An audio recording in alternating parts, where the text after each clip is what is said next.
She was the star trainer at OceanWorld Orlando, adored by crowds and beloved by the Orca she trusted like family. But on one sunny summer afternoon, in front of a cheering audience, something unimaginable happened. Her trusted partner turned on her. What began as a beautiful performance ended in a terrifying struggle between human and beast, captured in haunting detail. But as investigators dug deeper, they uncovered a hidden history of red flags, buried reports, and a chilling question: had this tragedy been preventable all along? Stay with us, because what you're about to witness is a story that challenges everything we thought we knew about captivity, trust, and the bond between human and animal. Before we dive in, let us know where you're watching from. And if this kind of storytelling moves you, make sure to subscribe, like, and share this video with someone who needs to hear it. Emergency responders scrambled as the call crackled through the radio. A trainer had been pulled underwater. An ambulance was needed immediately. What was supposed to be a routine day at OceanWorld Orlando had spiraled into chaos. At the center of the unfolding nightmare was Marina Lysaro, a woman who had dedicated her entire life to understanding and connecting with the ocean's most powerful beings. Since childhood, Marina had dreamed not just of working with orcas, but of becoming one with them in spirit and movement. For over a decade, she poured her soul into forging bonds with these titans of the deep, creatures as dangerous as they were majestic. But on a sunny June afternoon, in front of a cheering crowd, Marina's lifelong passion would betray her in the most devastating way. To many, Marina was more than a trainer. She was a legend in the marine world. At 33, she stood as one of the most respected professionals in her field, admired not only for her skill, but for the reverence she brought to her work. Her connection to orcas wasn't just professional, it was deeply personal. None more so than with Nyla, a 19-foot-long, 8,000-pound killer whale whose sheer size was matched only by her enigmatic presence. Captured in the cold North Atlantic waters off Iceland in the early 90s, Nyla had become a star performer at OceanWorld. But to Marina, she wasn't a spectacle. She was a companion, a soul she believed she truly understood. Colleagues often whispered about the unique connection between Marina and Nyla. One trainer recalled, "It was like they moved as one." Marina would give the slightest signal and Nyla would respond, not like a trick, but like a dance between equals. During shows, they would glide in perfect synchrony, Marina diving fearlessly alongside the massive orca, spinning, leaping, even standing on her back in a display that made audiences erupt in applause. She was admired for her calmness, for the magnetic energy she radiated in the water. Another colleague once said, "Marina didn't just train orcas, she seemed to speak to them, without words." But behind the curtain of awe and applause, there were shadows most didn't see, signs that something wasn't right. Trainers had noticed small, unsettling behaviors in Nyla, an occasional tail slap, a sudden snap at the water, brief moments where she seemed to disengage or grow agitated. These were brushed off as quirks, harmless indicators of a wild animal's mood. After all, in marine parks, minor aggression was often seen as part of the job. Yet Marina had always insisted that Nyla was different, special, trustworthy. Perhaps she needed to believe that. Nyla, however, had a history that few were willing to confront. Captured in 1992, torn from her pod as a young calf, she had spent over 2 decades confined to a concrete tank, a life far removed from the icy expanse of her natural habitat. And though she had learned to perform on cue, the wild never truly left her. Trainers whispered about past incidents, ignored commands during rehearsals, unexpected vocalizations, and subtle but disturbing signs of agitation. Her jaws snapping in the air, her body tensing before a routine. These were recorded but rarely spoken of. One former trainer later admitted, "We saw the signs, small things that didn't make the reports, but no one wanted to be the one to call it out." There was too much at stake. For years, Nyla's unpredictable behaviors were brushed aside, a tail slap here, a sudden splash there, excused as normal quirks of a captive predator. "She's an orca," they said. "That's just how they are." But those who looked closer knew better.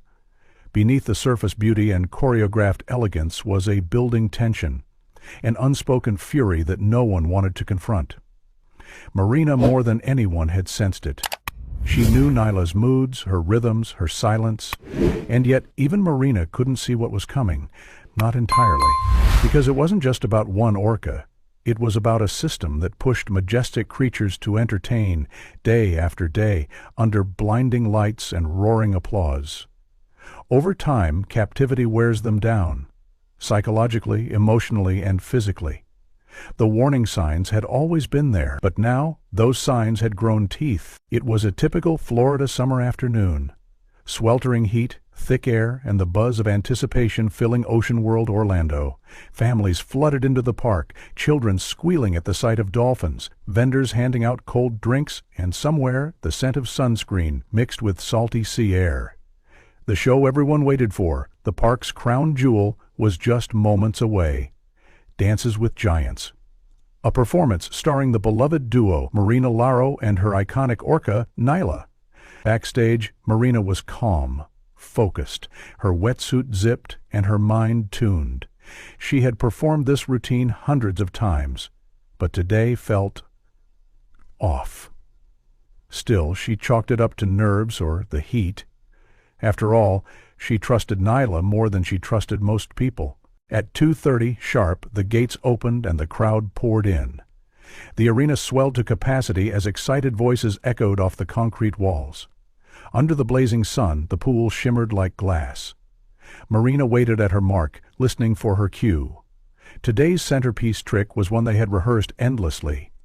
Nyla would lift Marina from the water on her rostrum in a stunning display of unity and strength. It was a fan favorite. As always, Marina believed in the magic they created together. But as she signaled Nyla, something shifted. The orca hesitated, her massive body lingering below the surface longer than usual. Marina gave the signal again, masking her growing unease with a soft whisper, "Come on, girl. Just a little stubborn today." But it wasn't stubbornness. It was the first crack in a crumbling bond. At 2:47, with the crowd on the edge of their seats, Marina extended her arm to initiate the lift. Nyla approached, but instead of gliding into position, she swerved. A gentle nudge at first, a playful dunk, maybe. Marina smiled, played it off for the audience, splashing water and pretending it was part of the act, but inside her instincts screamed. She'd never seen that look in Nyla's eyes before. The second time Nyla returned, it wasn't playful. With no warning, she lunged. Her enormous jaws clamped onto Marina's arm, and the world shifted from performance to nightmare. For a frozen moment, Marina didn't react. Her brain struggled to process the surreal horror. This couldn't be happening. Not with her orca. Not Nyla. The audience, still caught in the illusion, cheered, unaware of the danger unraveling before them. Marina pulled, kicked, tried to free herself, but Nyla's grip only tightened. Water exploded around them, foam and spray masking the violent struggle beneath. Marina's muscles burned, her heart pounded. All the hours spent in trust building, the laughter, the whispers underwater, it had all vanished in a flash of teeth. What followed was chaos. The calm performance space transformed into a war zone of splashing limbs and alarm bells. Marina resurfaced briefly, her face ghostly pale, eyes wide with panic. A single gasp of air escaped her lips, before Nyla dragged her down again. The struggle raged on, chaotic, heartbreaking, and impossible to stop. Beneath the shimmering surface of the pool, Marina's body was thrashed back and forth by the sheer force of Nyla's power. At exactly 2:48, her face broke through the water once more, gasping, trembling, her strength nearly gone. Her eyes, once filled with calm command, now locked with Nyla's in silent desperation. There was no anger, no fear in the orca's gaze, only an impenetrable focus that chilled the blood of those who saw it. Marina tried to pull away, but the current, the weight, and the will of the orca dragged her back under. Time seemed to slow. In that instant, the illusion shattered. This wasn't a performance anymore. It was a final, tragic confrontation between a woman who had given her life to the sea and a creature shaped by captivity and stripped of choice. By 2:55, the orca's grip finally loosened. Marina's body floated motionless. Emergency teams scrambled to pull her from the water, her limp frame laid out on the concrete where she had so often stood with pride. Her wetsuit clung to her like a second skin, soaked and lifeless.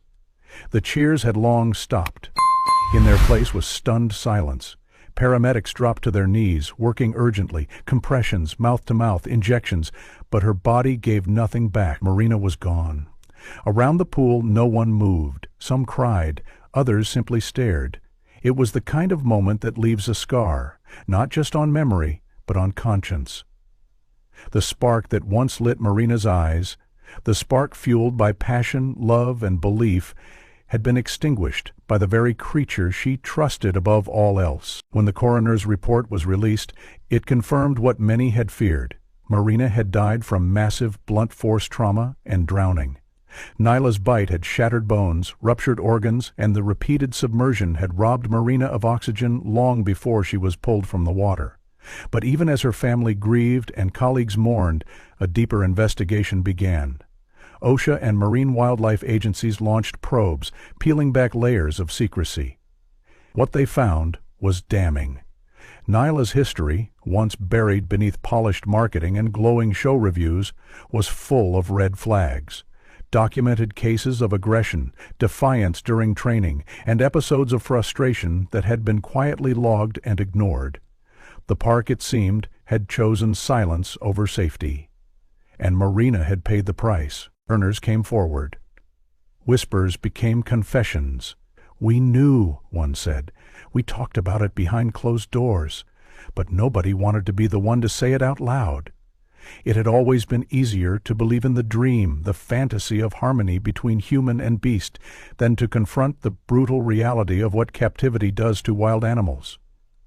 In the days following Marina's death, OceanWorld Orlando fell into a heavy hush. The music stopped. The shows were suspended, and for once, there was no attempt to distract from the truth. A memorial was held on the edge of the same pool that had become her grave.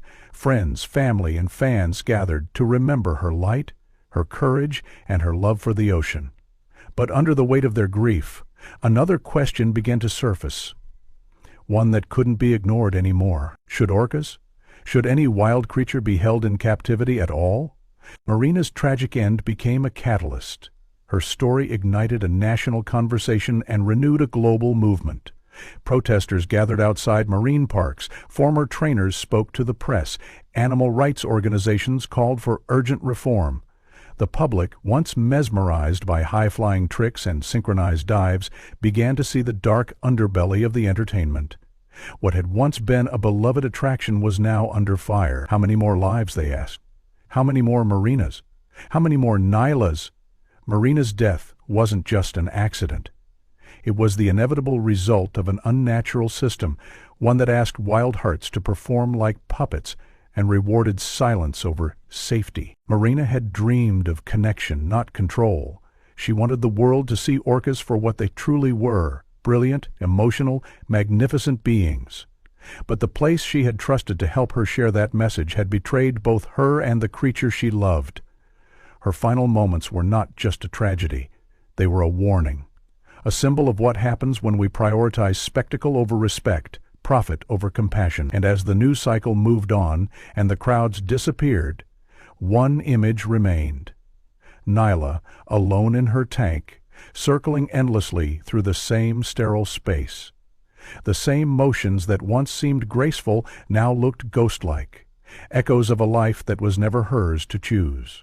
The story of Marina Lysaro and Nyla isn't one the world will forget, not because of the horror, but because of what it revealed.